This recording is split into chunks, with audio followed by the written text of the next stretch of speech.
Halo used to be one of the biggest giants in gaming history. In current day, it's not even a part of the conversation anymore. But to understand how we went from having the longest lines possible for a pre-release for a game to sitting on shelves collecting dust, we have to go back to the beginning.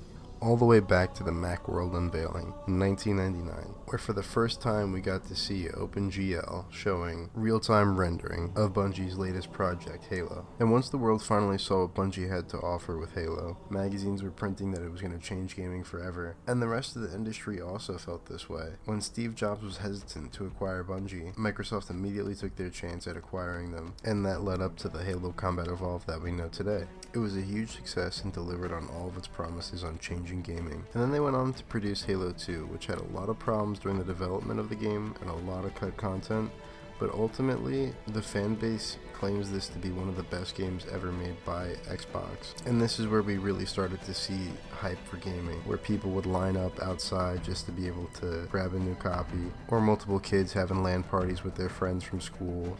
In terms of a crazed fan base though, this was nothing until Halo 3 came out. They launched one of the biggest promotional campaigns ever seen before, especially for gaming. They even got a special flavor with Mountain Dew for a drink. It drove sales of their console up sky high, not to mention also established one of the first esports gaming. In its first week it sold over 3.3 million copies, which was revolutionary at this time period for gaming. That's also officially known as one of the best-selling games of all time, and still to this day you can see some game shops or even chains like GameStop still having memorabilia or artwork from the game's launch in their store. As the game got bigger and bigger though, the chinks in its armor became more apparent, mainly bugs considering how the game had a new massive esports scene. And this problem would only get worse with each new game to come out. Except for Halo 3 ODST. While it was a little buggy, the story was amazing, all of the fans considered it a smash success, and overall did really well. But unfortunately for the next game to come, Halo Reach, this one went through a much harder life cycle. It had a lot of bugs that were unaddressed for a year at a time, some even longer. And at this point, the competitive scene for Halo was already gone. But even though the multiplayer side of things was dwindling, the campaign was yet again another success. It was really good. They were still doing just enough to keep the fans excited for the next game to come. But unfortunately, after this game, it all went downhill with Halo 4. Personally, I actually really like this game, but it goes against everything that Halo really is, both in story and in gameplay. It almost felt like half the community was completely divided on this, and almost every forum I see, people just despise every new change that was implemented with Halo 4, which could be seen as them not really being aware of what their community wanted from their games, or you could see it as creative liberties just taken wrong. I personally think that since it was 343 that made this game, considering that Bungie left Microsoft in 2007, that they just wanted to try to hit the ground running with new changes that would get the fans talking about Halo all over again. And this is me being very nice by saying that for them, because this is their first swing at it. It really just made a mess of everything that was already existing, ruined the story a little bit considering that it was canon, and the multiplayer was just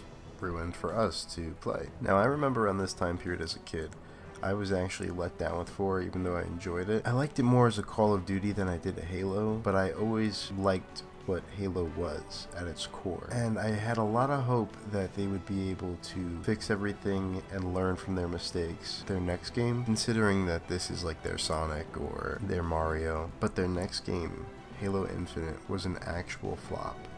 It had a lot of hype within the first maybe month to 2 months of the game being out, considering that the campaign was actually good. I'll give it that. It was extremely buggy and a big mess, but its story was good, and at the end of the day, beggars can't be choosers. And the multiplayer was actually pretty solid on launch, but then they went and gave it the Red Dead 2 treatment. They just completely did not add anything to the multiplayer whatsoever. They took the franchise around back and shot it in the back of the head. They focused more on microtransactions on your Spartan armor than actually adding items into the game, and it's kinda crazy. Whenever I try to look at the Reddit for Halo Halo Infinite, it's just people glazing what skins they bought from the store, which is completely okay. You can enjoy the game how you'd like to, but the developers should be focusing on gameplay mechanics and expanding on that rather than just how to make more money off of the existing player playing the same game and expecting it to have a long life cycle till the next release of your game. And now that we're completely caught up, I think if you paid attention in the video, you can see where Halo has fallen. They haven't sticking to their roots, and since Bungie left, it's just been completely downhill.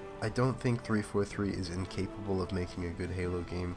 I think that they're probably getting their backs rode by Microsoft for revenue. And speaking of revenue, this is a perfect opportunity to mention the game that I forgot to say before, the Master Chief Collection, which was just a combination of all the Halo games put into one so that way you could matchmake and find servers, and many years later on Steam be able to use the workshop for, which would give us lovely creations such as this. Now in theory they could have done the best thing possible, which is just update the game by adding new maps, any bug fixes that are possible, and getting community content or even just events out there as much as possible to keep an active player base, and the game would have thrived perfectly. But at some point Microsoft had encouraged 343 to add the option to pay for seasonal points, and they just tried to monetize a game for a player base that's mainly older adults to maybe even some late 30-year-olds, and it just took the Halo IP and tried to milk it and squeeze it till the next title could come out, and players were so furious at this that Microsoft actually went back on this and removed the ability to buy them, which was a positive change, but it had already ruined it for most players. And I think these players kept this mindset going into Infinite and were very quick to just drop the game once they realized they were being ignored all over again. After Halo 3, the game has been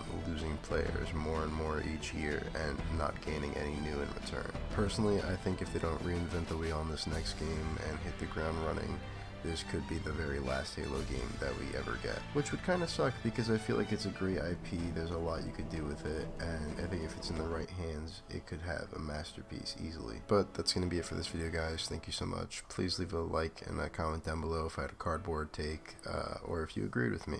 Soon I'm going to have a Kenshi Act 2 video coming up, and a couple other ones. So yeah, I'll see you guys in the next video.